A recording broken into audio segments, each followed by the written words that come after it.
Hi! Dahil naging kapartner ka na namin, hayaan mong turuan kita ng tamang pamamaraan para gawin ang negosyo. Dahil ganap na retailer ka na, binabati kita ng congratulations.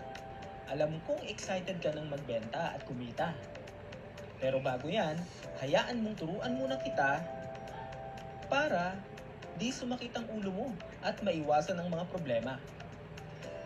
Ito naman ang magiging gabay mo, ang Telepreneur Corp New Retailer's Guide, The Know-Hows. Sa unang hakbang muna tayo para talagang ma-master mo ang pasikot-sikot ng negosyo. Dahil retailer ka na, unang tanong, paano ba kumikita ang mga retailers? So, number 1, kikita ka sa e-load selling or benta-benta ng load. Pangalawa, kikita ka rin kapag nag-activate ka ng mga kapwa mo retailer. At bago kita simulang turuan, mangyari lamang na isave mo sa iyong phone book or contact ang gateway numbers na ito. 8724 or 2012 kung smart, talk and text or Sun user ka.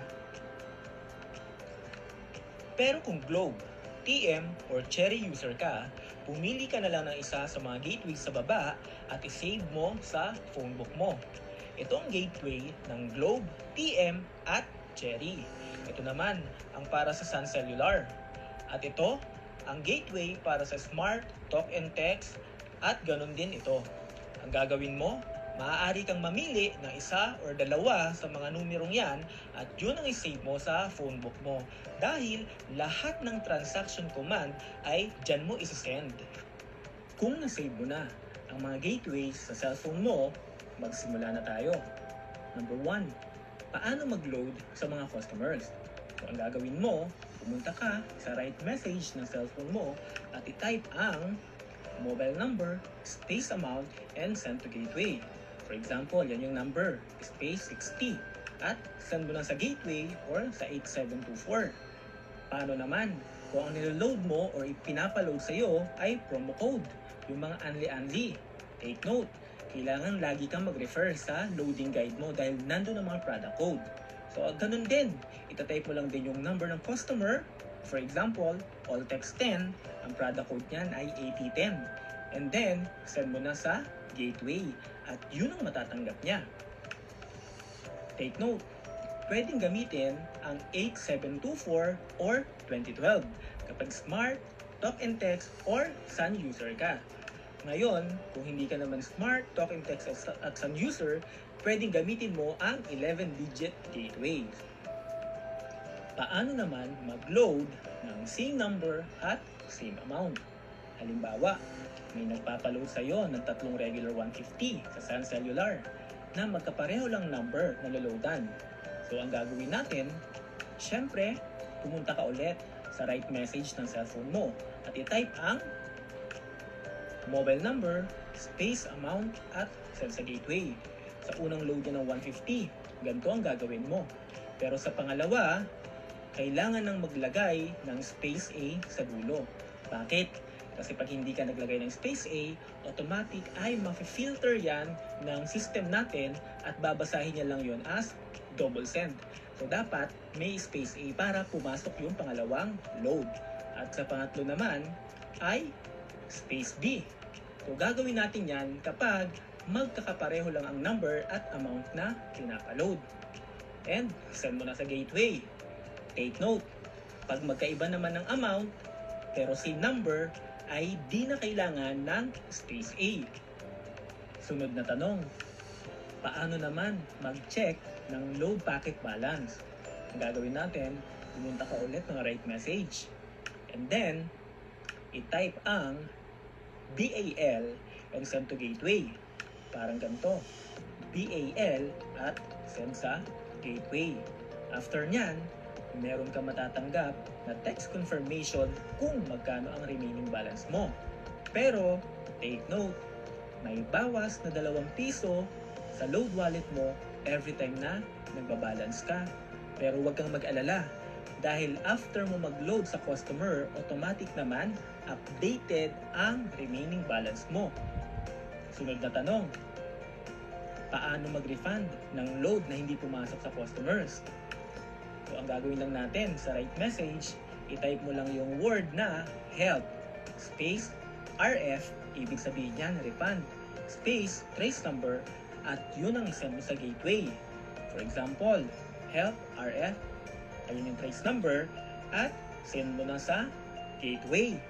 Kapag nakita ng mga IT natin na talagang hindi pumasok ang load, ay automatic i-refund niya ang load na nawala. Take note, ang help ay may bayad na 2 piso, pero good for 1 day na yon. Kahit more than 1 command or help ang gawin mo sa loob ng isang araw, ay 2 piso pa rin yon. Paalala ulit, ang refund natin ay valid lamang hanggang 3 araw. Sunod na tanong, paano naman mag-activate ng bagong retailer or ng kapwa retailer? Sa right message ulit, ang gagawin natin ay itatype natin ang word na act. Ibig sabihin yan, activate, space, SIM card number, slash, full name, slash, address. At yun ang isasend natin sa gateway. Take note, kailangan ay meron kang at least 150 na load packet para makapag-activate ka ng bagong retailer. Dahil ibabawas yun sa existing load wallet mo at maililipat sa ina-activate mong retailer. Yun naman ay magiging pambenta niya na sa mga customers niya. Kapag kulang sa 150 ang load wallet mo, ay di yun mapaprocess. So ano nga ba ang breakdown ng 150 na nabawas sa'yo? Yung 100 doon, mapupunta sa inactivate mong retailer. Pambenta niya na yon, all networks. Yung 10 piso naman, mapupunta kay TPC para sa ating system maintenance. At yung 40 naman ay mapupunta sa dealer na nag-activate sa'yo dahil kita niya yon. For example, naningil ka ng 500 na activation fee sa isang retailer. Yung 250 ton ay pwedeng load wallet na. Bakit? Yung 100 doon, matik na ikarga sa kanya. At kakargahan mo na lang ulit siya ng additional 150. Yung 50 naman, yun ay napunta kay TPC at sa dealer. Yung 200 naman, yun yung net income mo. Pero kung gagawin mong 300 ang load wallet, ang magiging net income mo lang ay 150. Take note, bawal ang underpricing lalo kung mas mababa sa 300 ang alok mong activation fee. Pwede kang ma-terminate kapag nalaman ng kumpanya o may nag-report sa'yo na nag-underprice ka. Ilang paalala na dapat ay lagi mong tatandaan. Number 1, ang 8724 at 2012 ay para lamang sa mga smart, talk and text sa cellular user. Pangalawa, ang paggamit ng 8724 at 2012 ay free of charge. Hindi kailangang naka-unlimited ka. Pero, kailangan mong mag-load ng at least 5 pesos sa SIM card mo para hindi siya ma-deactivate. Pangatlo, pag ang 8724 at 2012 ay under maintenance, pwedeng gamitin ang 11-digit gateways. Pangapat, kailangan mo ng airtime load para magamit ang 11-digit gateways. Sunod na tanong, kanino naman pwedeng bumili ng load packet kapag naubusan ka na ng pondong pambenta? Number 1, una kang lumapit sa dealer na nag-activate sa'yo or system owner para ma-assist ka niya kaagad. Pangalawa, kung wala si dealer, hanapin mo naman ang pinakamalapit na mobile stockist sa area nyo or yung MS. Pangatlo naman, sa city stockist na available sa area nyo. Pero kung wala talaga, pwede ka namang dumirekta sa kumpanya, sa Telepreneur Corp. At ito ang mga account name at account number ng kumpanya. Account name, Telepreneur Corp, at mamimili ka na lang kung anong bangko yung malapit sa'yo. At dun ka mag-deposit. Ngayon, after mo mag-deposit, wag mong kakalimutan na kunin yung resibo. Bakit? Dahil kailangan mong i-type ang format na to. Dep, space, date, slash, time, slash, amount, slash, reference number or bank validation code, slash, bank branch. Importante ang mga detail na yan. Bakit? Diyan binibase ng kumpanya kung talagang nag-deposit ka. After nun, isend mo na siya sa iyong dealer kung napaka-supportive ng dealer mo at talagang niloloadan ka.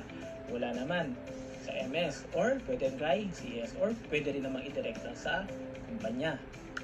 Take note, maghihintay ka lamang ng ilang minuto at maikakarga na sa iyo ang load credit or load wallet kapag tama naman ang sinend mong format.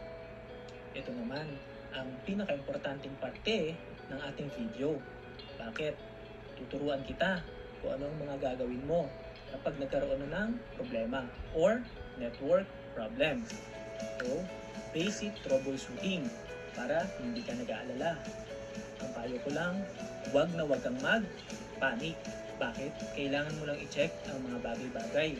Number 1, na-check mo yung spacing. Baka kasi double space ka. Number, space amount. Automatic, hindi yun papasok dahil invalid. Pangalawa naman, i-check mo rin yung numbers. Baka yung tinype mong number ay mali sa number na binigay niya. So automatic, hindi niya talaga matatanggap yon. So ang gawin mo na lang sa mga nagpapaload sa iyo, ipasulat mo sa papel para kung may mali man, hindi ikaw yung may kasalanan. Pangatlo, check mo rin yung signal. Baka kaya laging failed ang mga commands mo dahil mahina ang signal nyo. So ang gawin mo, maghanap ka ng isang area sa bahay nyo na malakas ang signal. Ang apat, i-check mo rin ang mga letters. Yung iba kasi, yung numbers ginagawang letters at yung letters ginagawang numbers. For example, yung 0 ginagawang letter O. So automatic, invalid yun at hindi yun talaga papasok. Next, i-check mo rin ang mga product codes. Yung iba kasi, gumagawa ng sarili nilang code na wala naman doon sa loading guide natin. For example, pinaka-common, yung combo 10.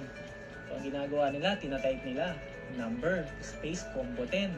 E pag chinek mo yung product codes natin, wala namang combo 10 doon. Dahil ang code sa combo 10 ay CTC10. So, automatic, hindi yun papasok. Next, i-check mo rin ang load packet. Baka kaya hindi ka na makapag-load ay insufficient balance ka na or kulang na yung pondo mong pangbenta. Next, i-check mo rin ang personal load. Lalo kung hindi ka naman smart user or TNT or Sun.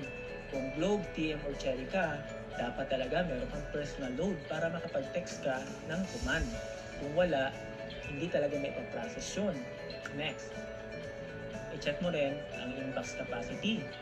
Baka kaya wala kang natatanggap ng mga confirmation dahil puno na yung inbox mo.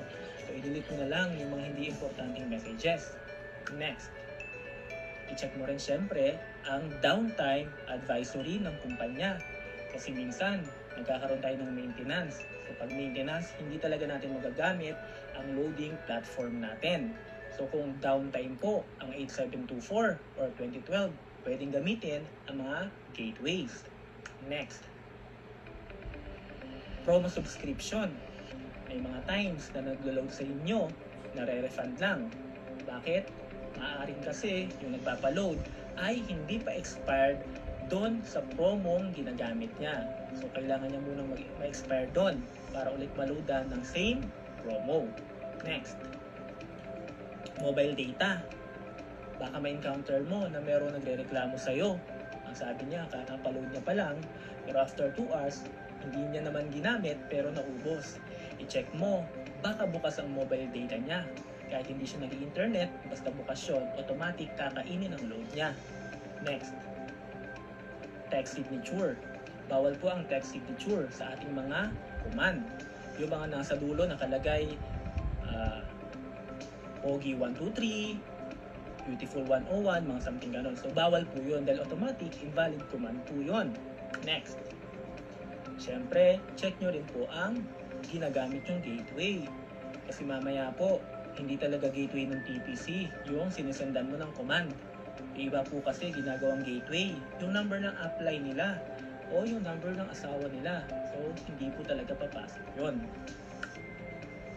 Binabati kita dahil natapos mo na ang first step sa negosyo mo. Tandaan, ang limitadong kaalaman ay limitadong kakayahan. At pag limitado ang kakayahan, ay limitado rin ang income. Lagi mong tatandaan na lamang ang may alam at iba ang may alam. Ngayon, sa mga gustong malaman kung paano naman ang loading natin sa GSAT, Signal, Satellite, PLDT, SkyDirect at TV ay nasa last part. Hindi ko na masyado i-explain dahil babasahin nyo na lang. So ito ang pamamaraan para mag-load ng signal. Ito naman ang pamamaraan para mag-load ng GSAT. Sundin na lang natin yung procedure. Ito naman ang way para mag-load ng satellite. At PLDT Home Wi-Fi at ang POP TV. Siyempre, ito rin yung way para makapag-load ka ng SkyDirect at iFlix. So, dito na nagtatapos ang ating retailer's guide, technical video. I hope i-share mo to sa lahat ng kakilala mong dealer at retailer para mapag-aralan din nila at sabay-sabay tayong kumita. So, thank you so much guys. To God be the glory.